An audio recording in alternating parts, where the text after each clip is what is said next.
With you even though I don't love you. Si Shechar. You know what, you're an asshole. Sana hindi na magka-cruise ang landas nating dalawa. Nakiramdam muna ako sa buong paligid. Hinihintay ko muna na magkaroon ng katahimikan bago ko tuluyang ibuka ang mga mata ko. Nakakahiya. Baka isipin pa ni Shechar at Sophie na nakikinig ako sa away nilang dalawa. Kung bakit dito pa sila nagkasagutan. Pati tuloy isip ko ay nagulantang sa sagutan nilang dalawa, ibinuka ko ang mga mata ko at napatingin ako sa pinto nang bumukas iyon, at si Gray ang nakita ko. Agad kong naramdaman ang matinding pagkamuhi ng puso ko para sa lalaki. Lihim kong naikuyom ang kamao ko. Hi, kumusta ang pakiramdam mo? Tanong niya. Hinalma ko ang sarili ko at pinilit kong ngumiti sa kanya. Hindi pa ngayon ang tamang panahon para sumbatan ko siya sa ginawa niyang pananakit sa akin. Darating din ang araw na yan pag nagawa ko na siyang paasahin. Ipaparamdam ko sa kanya kung gaano kasakit ang umasa sa wala. Umupo ako sa kama. I am fine. That's good. I had hoped we could try out one of the best amenities here at the resort together, something I'm really proud of. However, I think it's best if we wait until another time, maybe on our next visit. I can see that you're not in a good place right now, and I don't want to risk making things worse for you, Anya. Ramdam ko ang panghihinayang sa tinig niya. We can try it now, okay lang talaga ako. Hindi ko lang nakayanin ang mainit na panahon kanina kaya ako hinimiti, pero kaya ko na ngayon, hindi na din naman masyadong mainit. I am fine. Excited akong subukan ang gusto mong subukan nating dalawa. Are you sure? Nakangiti akong tumango. Come on, let's not waste this moment just because my body didn't cooperate a while ago. Imagine all the memories we could have made together by now. I really want to create new memories with you. If I can't remember our past together, then let's make new ones, happy ones. Napanganga siya sa sinabi ko. Alam kong hindi niya inaasahan ito. Sige lang, mahulog ka lang sa patibong ko, Gray. Sa pagkakataon ito, ikaw naman ang iiyak sa ating dalawa. Titig na titig lang siya sa akin na halatang hindi talaga inaasahan ang sinabi ko. Nanatili naman akong nakatitig sa kanya, hindi ko din binura ang matamis na ngiti sa labi ko para sa kanya. Sinalubong ko din ang titig niya. Later, pareho kaming nakasuot ni Gray ng isang protective gear habang may hawak kami pareho ng baril. This is my first time na humawak ng baril kaya parang nanginginig ako, pero dahil sa tulog ng RSO, Range Safety Officer, ay naging kalmado ako. Ang kaba ko ay napalitan ng excitement. My name's Mark, and I'll walk you through everything. First, let's go over some safety basics. Always keep the muzzle pointed downrange, and keep your finger off the trigger until you're ready to shoot, ani ng RSO sa akin, since this is my first time. Nasa isang shooting range pala kaming dalawa ni Gray. Si Gray naman ay sanay na. Ang sabi niya sa akin ay madalas siyang pumupunta sa isang shooting range kahit noon pa. 5 taon na daw na ito ang stress reliever niya. Ito ang nagtulak sa kanya na maglaan ng isang special place sa resort niya para sa ganitong activity. Mukha naman talagang nakakatanggal sa stress ang sport na ito, lalo na kung nagtatakbo si Gray sa loob at siya yung target ko. Nag-focus ako sa itinuturo ng RSO at hindi kay Gray, baka magdilim pa ang isip ko at baka mabaril ko pa si Gray nang wala sa oras. Foreigner itong si Mark kaya English speaking at gwapo din. May maganda at malaking katawan na parang isang sundalo. Magaling humawak ng baril at may magandang katawan, kaya parang ang lakas-lakas nito. Ang sarap ipakilala nito kay Summer. Napangiti ako habang iniisip ang kalokohan nito. Isang tikhim mula kay Gray ang dahilan kaya nabaling ang paningin ko sa kanya. Kunot-nuo ako kasi nakasimangot siya. Anong problema niya? At matalim ang tingin niya kay Mark. Inalis ko ang mga mata ko mula kay Gray. Got it, nakangiting sabi ko kay Mark. Great. Now, let me show you how to hold the firearm properly. He demonstrated to me. Make sure you have a firm grip and keep your stance stable. When you're ready to shoot, line up the sights with your target and squeeze the trigger gently. Sinunod ko naman ang ginawa niya. Like this. Almost, ani ni Mark, he adjusted my grip. Just relax your shoulders a bit. Perfect. Now, Take a deep breath, aim, and whenever you're ready, go ahead and fire. I take a deep breath, aims carefully, and squeezes the trigger. The gun fires, hitting the target but not exactly where I aimed. I jump slightly at the recoil. Medyo napangiti si Mark sa naging reaction ko. Wow, that was intense. Natatawa kong sabi. Not bad for your first shot. Just keep practicing, and you'll get the hang of it. Remember, it's all about control and patience, nakangiting sabi ni Mark. Continue shooting. Just tell me if you need anything. And she doesn't need anything. Ako na ang bahala sa kanya. Si Gray, lumapit ito sa amin. Napatingin ako sa kanya, nakaigting ang panga niya, mukhang galit. You can go. Thank you. Okay, keep practicing, and you will improve in no time. If you have any questions or need more help, just let me know. Si Mark sa akin, nakangiti akong tumango. Enjoy your time at the range, guys. Tuluyan nang nagpaalam si Mark sa aming dalawa ni Gray, hindi ko napigilan at nasundan ko ng tingin si Mark. Parang may kamukha ito pero hindi ko lang maalala kung sino. Pero sa tingin ko, bagay talaga ito kay Summer. Heto na naman ako. Naghahanap na naman ako ng lalaki para kay Summer. Sinabi pa naman sa akin ng pinsan ko na hindi na siya mag-aasawa at magpo-focus na lang siya sa mga anak niya. Hindi ko kilala kung sino ang ama ng mga anak niya pero sa pagkakaalam ko Lucas ang pangalan ng ama ng mga ito. Hindi mahilig magkwento si Summer kaya wala talaga akong kaalam-alam sa kwento nito at sa ama ng mga anak nito. If you don't stop that, Christel, I might not be able to control myself and end up shooting that guy. Napalingon ako kay Gray nang nagsalita siya. Ano? Awang labi ako. Sa tingin ko, mas gwapo ako sa lalaking yun. But why are you staring at him like you have a crush on him? Don't you realize it's like repeatedly stabbing my heart? It hurts me, and the green monster inside me is furious. Nakangangalang talaga ako. Kasalukuyan pang nag-sink in sa utak ko ang sinabi niya. What, wait a minute. Are you jealous, Gray? Yes. Walang pang-alinglangan niyang sabi habang nakatingin sa mga mata ko. Yes, I'm jealous. In fact, I'm so jealous that I really want to punch that RSO.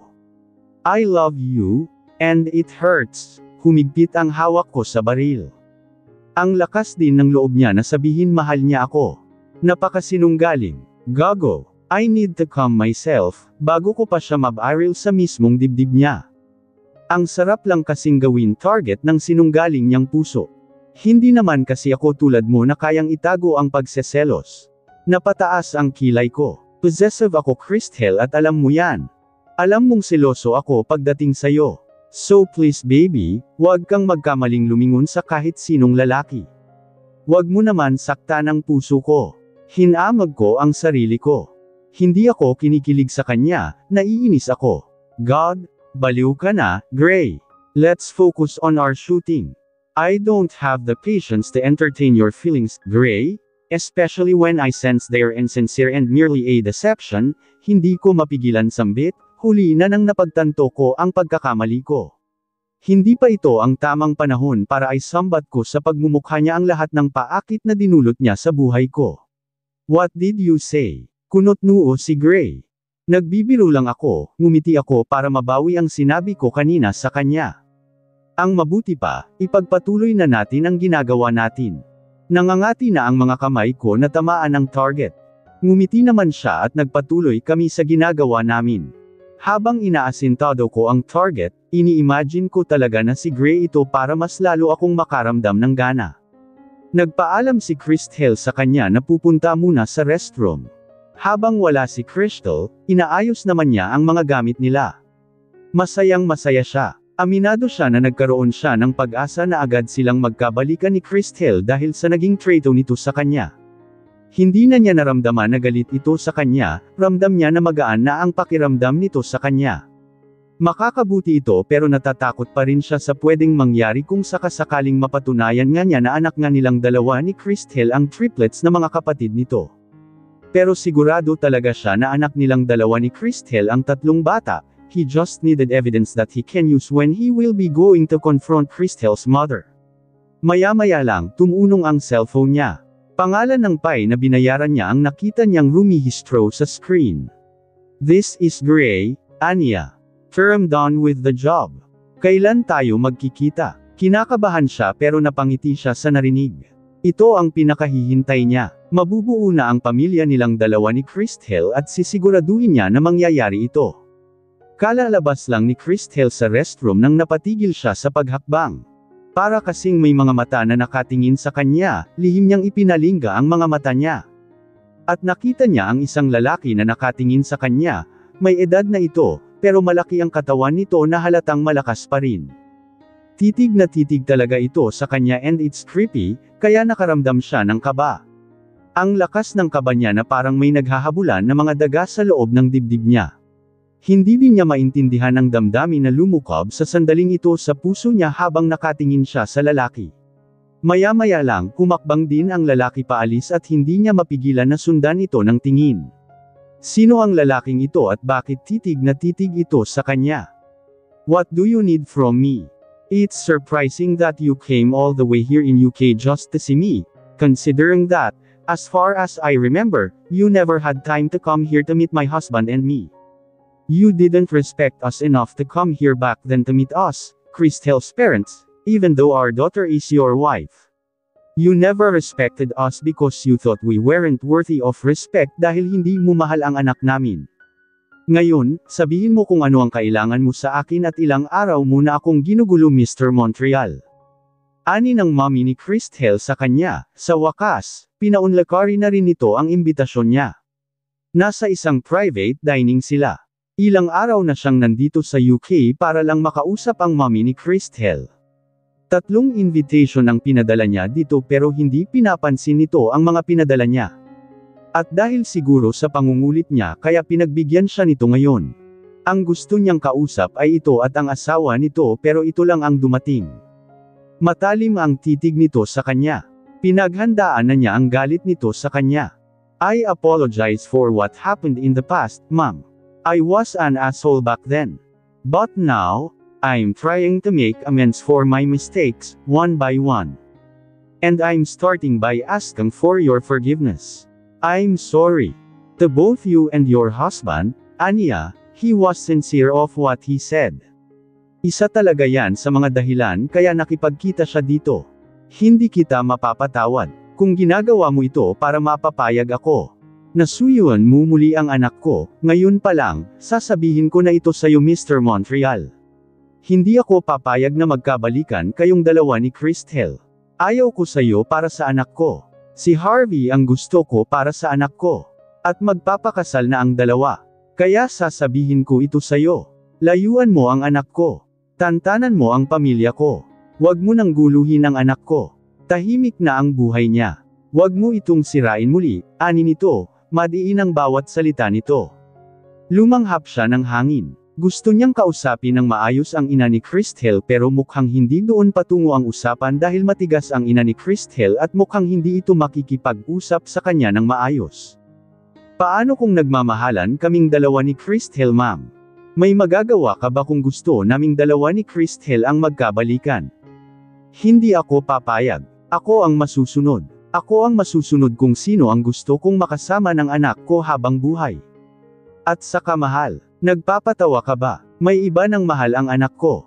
A man who is much better than you. Aminado siya na nakaramdam na siya ng inis sa ina ni Christel. Pakiramdam niya, isa itong kontrabida sa istorya nilang dalawa ni Christel. Bakit ganyan mo na lang kayo sa akin? Alam natin pareho na sinusubukan kong ayusin ang pagsasama naming dalawa ni Christel noon pero lagi kang nakaharang sa akin. Hindi mo ako hinayaan na makausap si Christel at bigyan ng chance para maayos ko ang pagsasama naming dalawa. Dahil ayaw ko sa'yo, sinisira mo lang ang buhay ng anak ko. Nakapagdesisyon na siya na pakawalan ka. Hindi kita hahayaan na guluhin ang isip niya, at mas lalo lang siyang masisira. I told you before hindi ko pakakawalan si Christel lalo na kung buntis siya. I told you before na baka buntis siya. Hindi mo ako binigyan ng chance para kausapin siya, para pag-usapan naming dalawa ang tungkol sa kalagayan niya. Kung nagkausap lang sana kaming dalawa noon baka iba ang nangyari, baka buo ang pamilya namin ngayon. Hindi niya napigilan sambit. So, sinisisi mo ako sa nangyari noon. Kung ano man ang nangyari, iyon ay dahil sa gagaw ka. Ani nito, hindi kita sinisisi ma'am. Kaya ako nakipagkita sa'yo para humingi ng tawad sa'yo. Gusto kong magkaayos tayong dalawa bago ko simulan ayusin ang pamilya ko. Sandali itong hindi makahuma pero napatawa ito kalaunan. Pamilya, nagpapatawa ka ba? Anong pamilya ang aayusin mo? Hindi kayo magkapamilya ng anak ko dahil hiwalay na kayong dalawa, natatawang sabi nito bago tumalim ang titig nito sa kanya. Makinig ka Mr. Montreal, layuan mo ang anak ko. Hindi ka makakabuti sa kanya. Huwag mong sirain muli ang maayos na niyang buhay.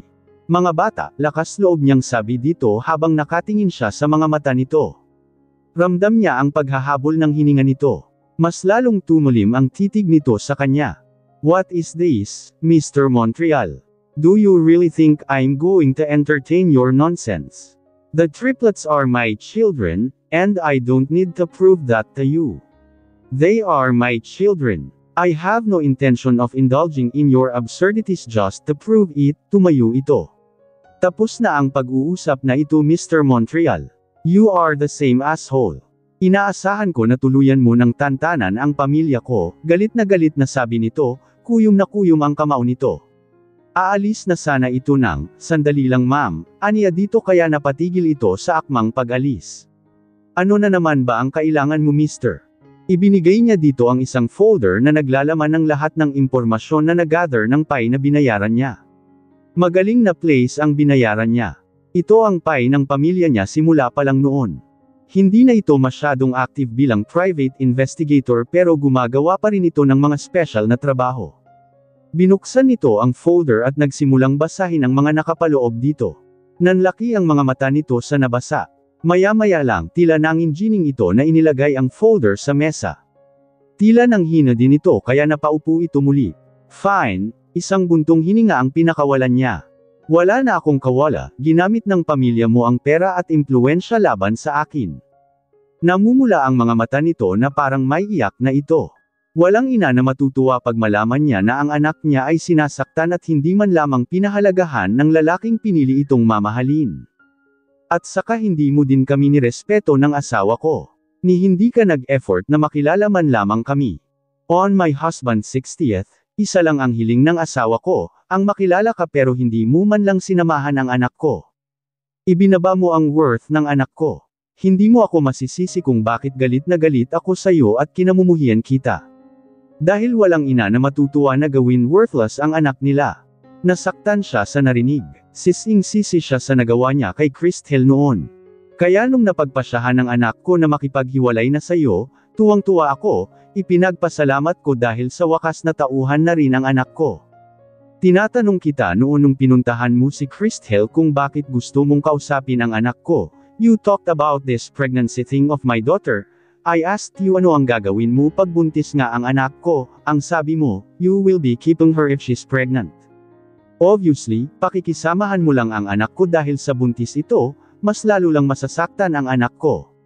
Nakapagdesisyon na ito na layuan ka, napakawalan ka, ayaw kong magbago pa ang desisyon niya kahit buntis pa siya.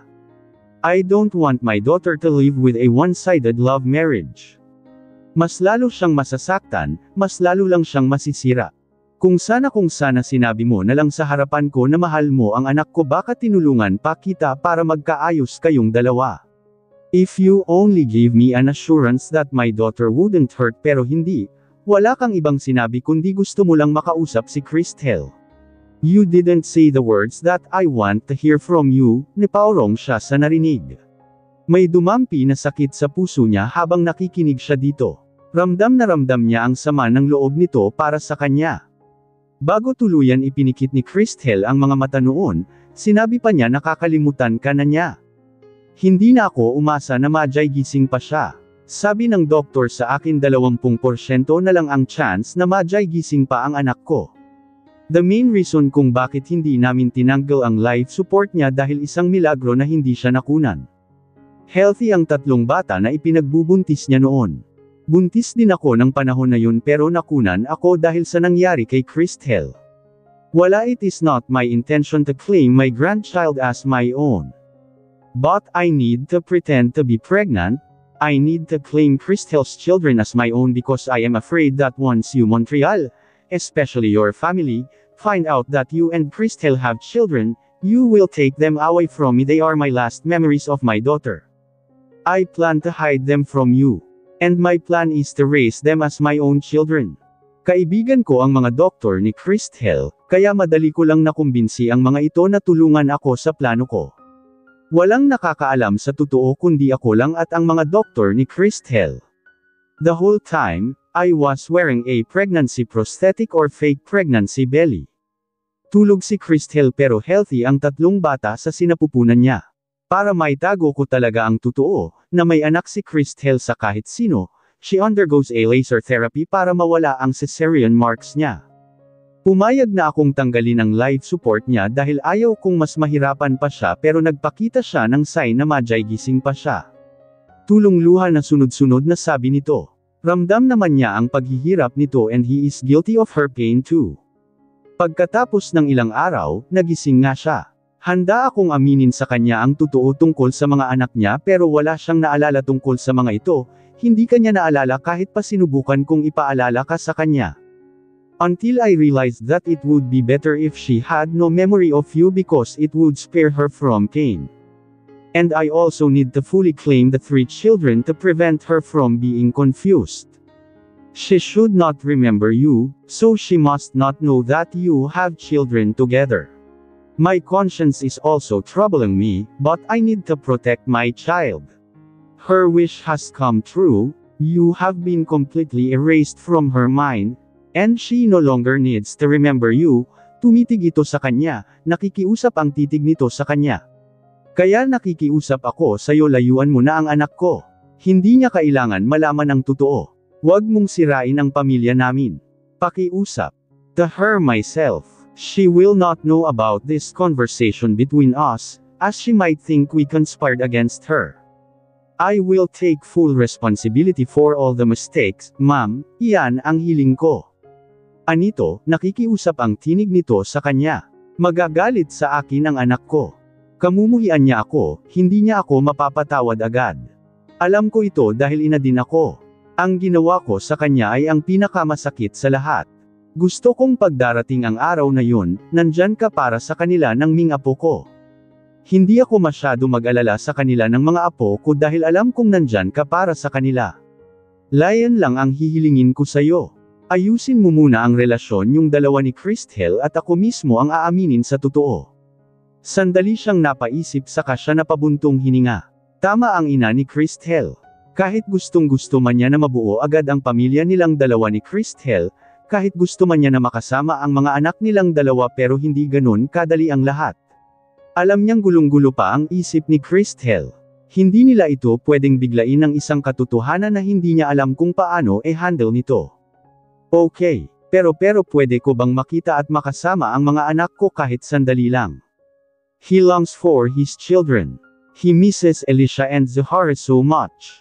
He also wants to meet his son, Ewan.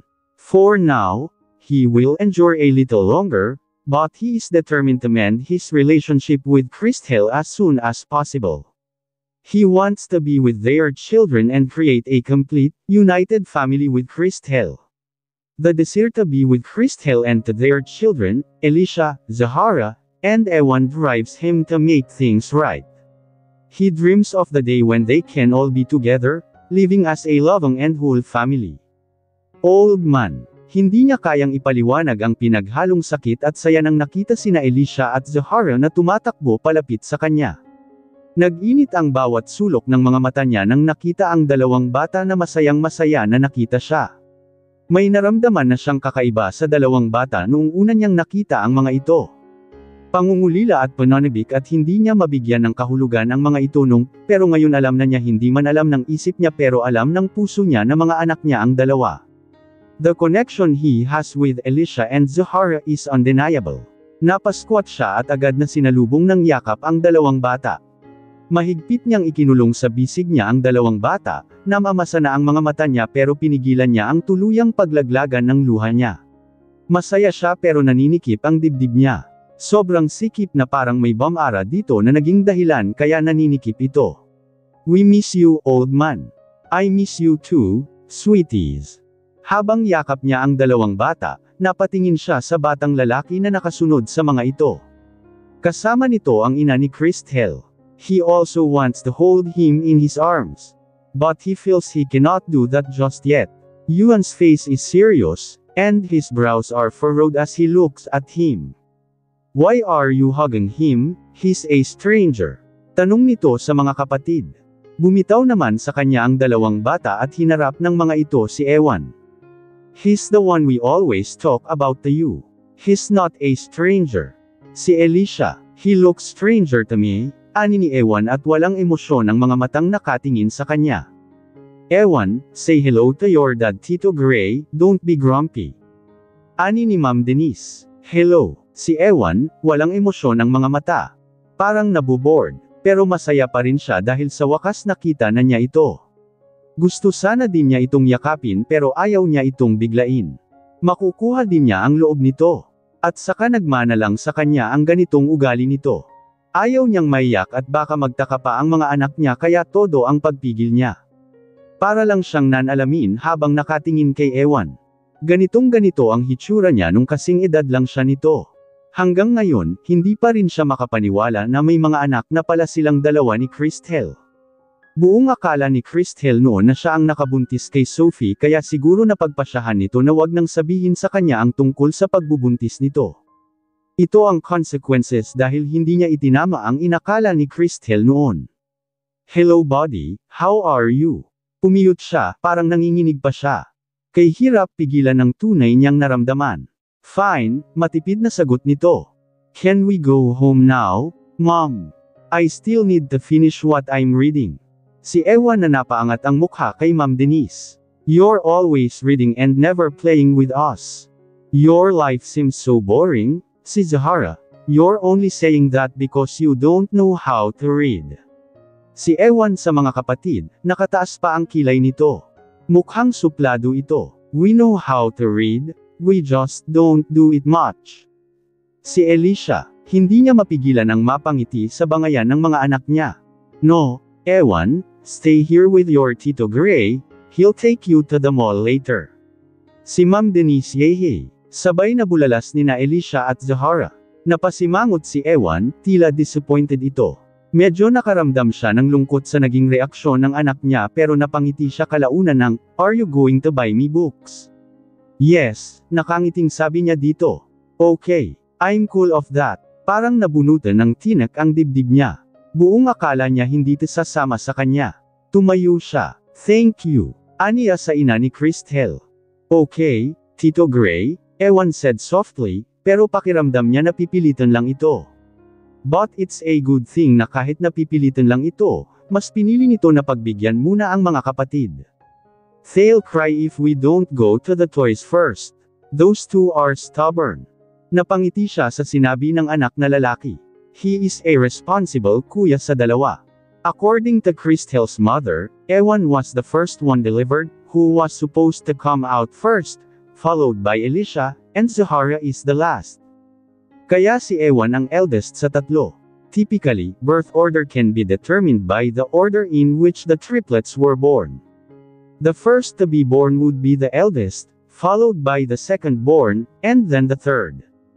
Kaya ang bunso naman ng tatlo ay si Zahara. Gray smiled warmly, reassuring him, "We'll make sure to spend enough time in the bookstore, Ewan." Promise. Ngumiti na lang din si Ewan.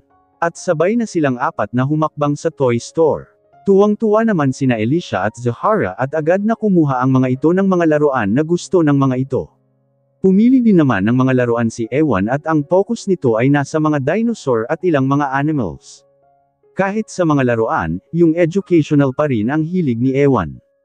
They continued through the aisles of the toy store, Elisha and Zahara eagerly selecting dolls and other girls' toys, their laughter echoing through the store.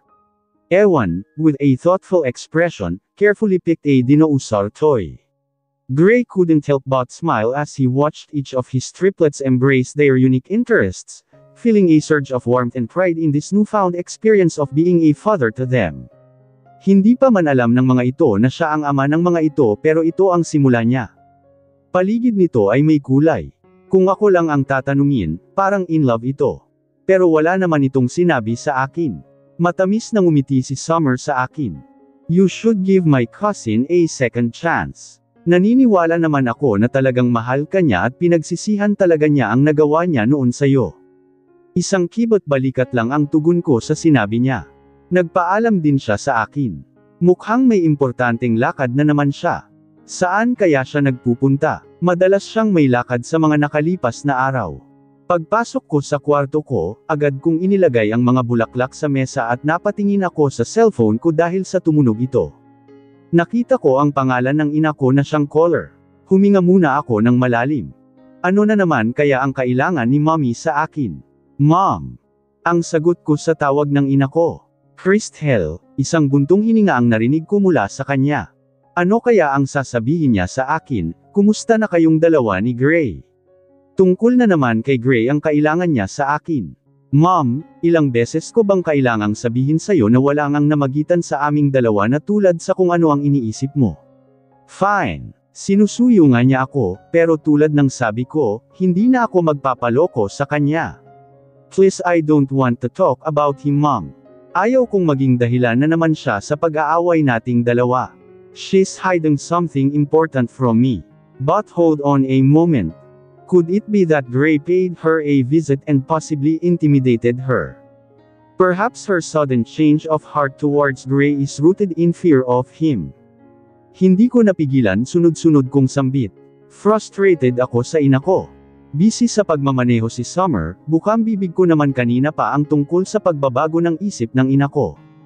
Napatawa naman si Summer sa sinabi ko. Kunot-nuo akong napatingin sa kanya. Bakit ka tumatawa? Bakit hindi mo nalang sundin ang sinabi ng ina mo?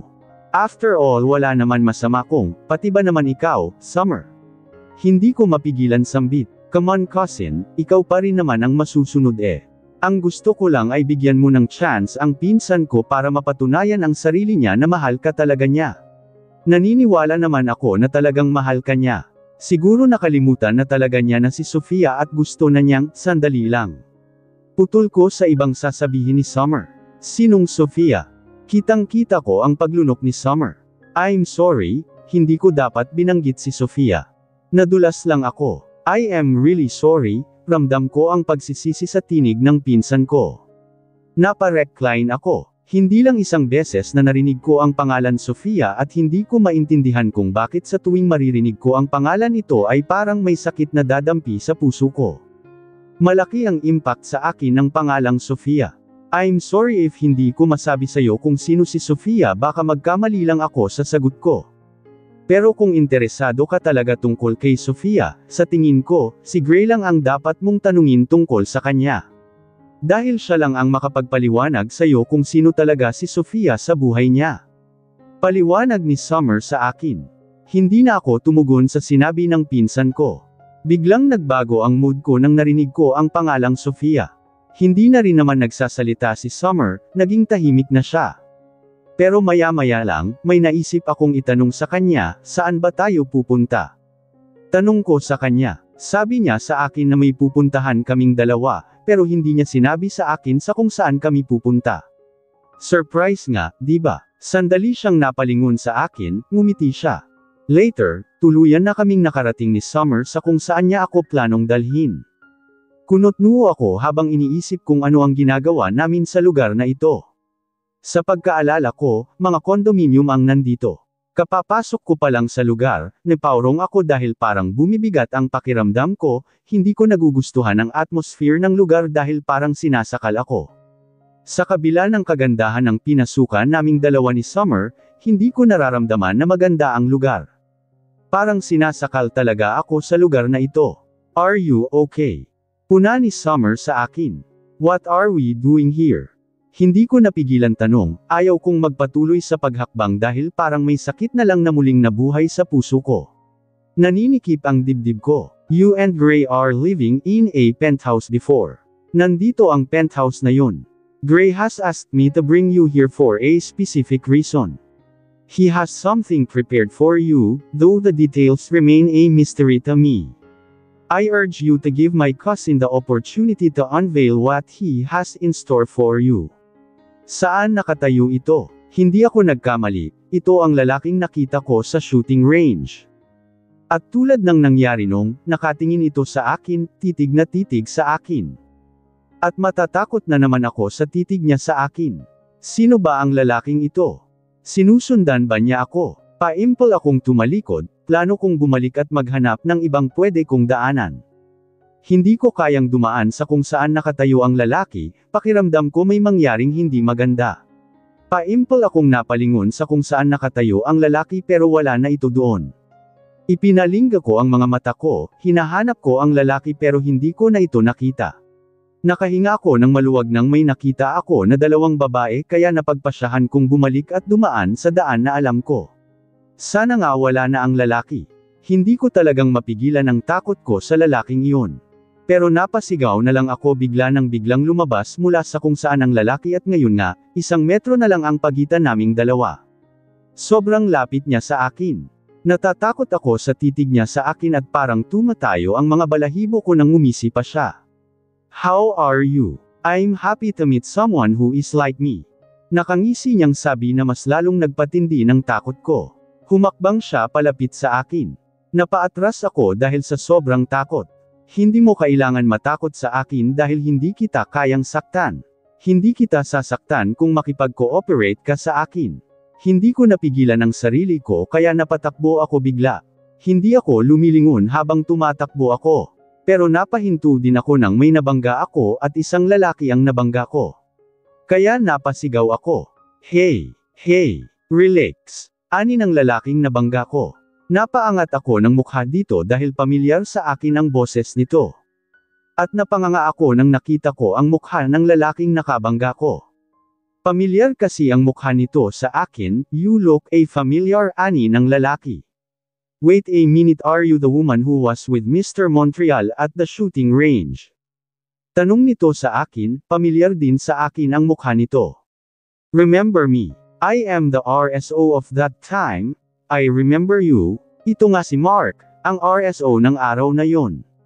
Pero mabilis din akong napalayo sa kanya nang naalala ko na ang lalaking nakasunod sa akin ay una kong nakita sa shooting range kung saan nandoon siya. At nandito din ang weird na lalaki na nakita ko doon. Hey, what happened? Hindi ako masamang tao, aniya, marunong pala siyang magtagalog, anong ginagawa mo dito? Sinusundan mo ba ako? Dito ako nakatira, papasok na sana ako sa elevator nang nakita kong may babaeng nagtatakbo na parang takot at ikaw yun. Gusto ko lang makatulong paliwanag nito. What happened? Why did you run off like you were really scared? There was a weird man chasing me. I first saw him at the shooting range, so I thought you two were together and planning to kidnap me. Napanganga siya sandali sa kanapatawa, pero sumeryoso din agad ang mukha niya. Funny, I once kidnapped someone before, and it ruined my life. Anya, na tila sarili lang ang kausap. Para mapatunayan ko sa iyo na hindi ako masamang tao, I am Mark Lucas Montenegro. Kilala ang pamilya ko. May mga ilang Montenegro akong kilala at alam kong hindi sila mga masasama, kaya nakahinga ako ng maluwag. Sumama na ako kay Mark para bumalik sa lobby kung saan naghihintay sa akin si Summer. Nakita ko si Summer, tila disoriented ito. Nakita ko din si Gray, kalalabas lang niya sa elevator at nagmamadali siyang lumapit kay Summer. Maya-maya lang, napatingin si Gray sa bungad aming dalawa ni Mark na naglalakad papunta sa kanila. Agad na hamkebang si Gray palapit sa aming dalawa ni Mark, mabilis ko naman iniharang ang sarili ko kay Mark, para kasing susuntukan na ito ni Gray. Kuyom kasi ang kamao ni Gray. What did you do to her? Galit na tanong ni Gray kay Mark. Gray, walang ginawang masama sa akin ni Mark. He helps me, ani ko kay Gray, medyo pagalit ang boses ko. Nagpaurong naman si Gray pero matalim pa rin ang titig nito kay Mark. Sa lalaking iyon, wala. Binuksan ni Summer ang bottled water na binili niya, saka uminom siya dito. Nanlaki ang mga mata ko kasi naubos niya ang lahat ng laman nito. Parang tense na tense talaga siya. And she is shaking. I feel it. Hindi pala tayo magkatulad dahil may malaking problema ako sa lalaking yun. Malaking problema. Anong ginawa ni Lumark sa'yo? Because I feel like he has a thing for Crystal. He was doing nothing at the shooting range but trying to get my baby's attention. That guy is so annoying. He knows I'm Crystal's boyfriend, but he didn't even bother to keep his distance. Laking mata akong napatingin kay Gray. Ano? Awang labi ako. My God, ano ba yung mga pinagsasabi mo, Gray? At saka, hindi kita boyfriend. Kung makaangkin ka sa akin, parang nakapanligaw ka na sa akin. Ayusin mo yang buhay mo, taas kilay kung sabi kay Gray. Advance lang akong mag-isip, si Gray nang umiti pa sa akin. Galit pala ako sa kanya, kaya tinaasan ko siya ng kilay. Is he interested in you? Si Summer, at alam kong si Mark ang tinutukoy niya. No, wala, sinabayan ko ng iling I have this feeling na kailangan kong linisin agad ang sarili ko sa pinsan ko. Nakatulog ng maayos na katabi mo ako na kinamumuhian mo. Nakaalala ka na ba? Not totally Gray pero meron na akong mga naalala. And if you going to ask me if I remember something than pain and sorrow, pues wala ni isa. But don't worry, hindi na ako nasasaktan sa mga naalala ko. Pagsisinunggaling ko sa kanya dahil nasasaktan talaga ako. Kaya nga gusto kong ibalik yung sakit na naramdaman ng puso ko. I don't love you anymore kaya siguro hindi na ako nasasaktan, walang pag-alinlangan kong sabi at sa mga mata pa niya ako nakatingin. Agad na lamatay ang lungkot sa mga mata niya. Mukhang malapit na akong magtagumpay sa plano ko sa kanya. Tila kinalma niya ang sarili at bumantong hininga din siya. Later, binuksan niya ang isang kwarto. This is our room before, pumasok ako sa loob. For me, it's empty space. Wala man lamang nagpaalala sa akin kung gaano niya ako ginawang tanga noon. Matanong kita, Gray, wala ba tayong wedding picture? Wala man lamang akong nakita na picture nating dalawa dito. Paano naman ako maniwalang mahal mo ako noon pa kung wala ka man lamang maipakita sa akin para mapatunayan mo ang pagmamahal mo sa akin? Pinagloloko mo lang yata ako, tila hindi siya makahumas sa sinabi ko. Ramdam ko ang paningas niya. Sabi ko na nga ba hindi talaga niya ako pinahalagahan noon. Wala man lamang kaming wedding picture. Buweset. At siguro dahil mas gumanda na ako ngayon at hindi ko na isiniksik ang sarili ko sa kanya kaya pakiramdam niya, gusto na niya ako. Magpapaliwanag ako, aniya kalaunan. Napatawa ako kahit hindi ako natutuwa. No need, Gray. It doesn't matter anymore. Hindi na kita mahal so what's the use? Napasimangot siya sa sinabi ko. Kitang-kita ko ang lungkot sa mukha niya. Lungkot at pagsisisi. Nakakatuwa talaga ito. Kaya pala, gustong-gusto niyang saktan ang damdamin ko noon kasi nakakatuwa pala talaga ang manakit ng feelings ng taong kinaiinisan mo. So, tell me, ilang babae na ang dinala mo dito? Nakangiti kong tanong sa kanya. Napanganga na naman siya sa tanong ko. Pero sandali lang at tila madali naman nag-sink in sa utak niya ang sinabi ko. No, wala. Wala akong babaeng dinala dito. Kahit na si Sophie. Bakit nas ali si Sophie dito? Just answer me, Gray. You assured me that I could ask anything I wanted, and you would patiently provide answers to all my question, no matter the topic. Fine. Hindi ko na isama dito si Sophie. Then may naalala ako bigla. How about Sophia? Sophia. Napaurong na naman siya. Kitang-kita ko ang paglunok niya. Yes, Sophia, the woman that you love. Si Sophia ba ang first love mo? First love never dies pa naman. Narinig ko ang tila pagkalma niya sa sarili. Naalala mo si Sophia? No, narinig ko lang nung nag-away sina Sophie at Shechar sa harapan ko mismo. Well, tulog naman ako, iyon ang akala nilang dalawa. Kaibigan ko lang si Sophia, I didn't love her the way you think it is. Kakambal siya ni Sophie at namatay siya hindi pa man tayo nagkakilala. She died in car accident when she was 16, may lungkot sa tinig niya habang sinasabi ito. At alam kong hindi para sa akin ang lungkot na ito. Ayaw na kitang saktan. If you choose to remain with me, you'll only suffer. My heart was buried long ago, lost with its rightful owner. Biglang naging active ang utak ko at may pumapasok dito bigla dahilan at nanlilisik ngayon ang titig ko kay Gray.